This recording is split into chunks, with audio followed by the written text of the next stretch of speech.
Selamat pagi anak-anak. Bagaimana kabarnya hari ini? Semoga semuanya dalam keadaan sehat ya. Nah, untuk mengawali kegiatan kita hari ini, Ibu Dwi akan buka pangenjali umat. Om Swastiastu. Nah, anak-anak, untuk hari ini kita akan memasuki materi sifat Atma dalam Bhagavad Gita. Anak-anak bisa mempersiapkan buku catatannya untuk mencatat hal-hal yang penting ya anak-anak. Nah, coba anak-anak lihat gambar yang di atas. Ada manusia, hewan, dan tumbuh-tumbuhan. Semua tiga jenis itu merupakan tergolong makhluk hidup. Nah, yang memiliki sumber hidup yang diperoleh dari ide Sang Yang Widiwasa atau Tuhan. Ketiga jenis makhluk hidup di atas mempunyai atma sehingga mereka dapat hidup. Atma yang menjiwai tubuh manusia disebut dengan jiwatman. Atman yang menjiwai tubuh hewan disebut dengan janggama. Sedangkan atma yang menjiwai tumbuh-tumbuhan disebut dengan stawara. Nah, kita memulai atma sebagai sumber hidup, di mana atma adalah percikan-percikan terkecil atau sinar suci dari Brahman atau ide Sang Yang Widiwasa yang berada pada setiap makhluk hidup, yaitu manusia, hewan, dan tumbuh-tumbuhan, sehingga mereka dapat hidup. Dan Sang Yang Widi meresap ada di mana-mana dan tidak berubah-ubah yang disebut dengan Wiyapi Wiyapaka Nirwikara. Nah, beliau itu ada di mana-mana ya anak-anak. Ada di rumah, ada di tempat suci.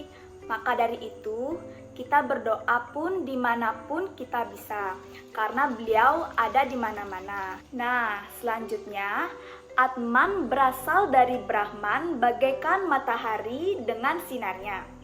Atman-Atman berasal dari sinarnya yang terpancar memasuki setiap makhluk hidup. Selain itu juga, Atman merupakan percikan-percikan terkecil para Atman. Para Atman itu ya anak-anak adalah ide Sang Yang Widiwasa gitu. Nah, Vasistha Dvaita Vedanta memahami Atman sebagai bagian dari Brahman, yaitu diibaratkan dengan buah delima ya anak-anak. Anak-anak sudah tahu apa itu buah delima? Nah, ini ya, contohnya seperti di atas. Buah delima itu diibaratkan Tuhan atau Brahman. Biji delimanya merupakan Atman ya anak-anak. Jadi, Dvaita Vedanta memahami bahwa Atman berjumlah sangatlah banyak. Atman yang satu berbeda dengan Atman yang lainnya. Jadi anak-anak, apabila Atman itu pergi dari tubuh kita, meninggalkan tubuh kita, maka manusia atau makhluk hidup itu akan mati. Gitu ya anak-anak. Selanjutnya, nah kita lanjut ke B, yaitu sifat-sifat Atman. Persamaan antara Sang Yang Widi dan Atman dijelaskan melalui kalimat sebagai berikut. Persamaannya adalah Brahman, Atman, Aikyam, yang artinya Brahman dan Atman itu adalah tunggal, sebab Atman adalah bagian dari Brahman. Nah, sifat-sifatnya itu ada 12 ya anak-anak.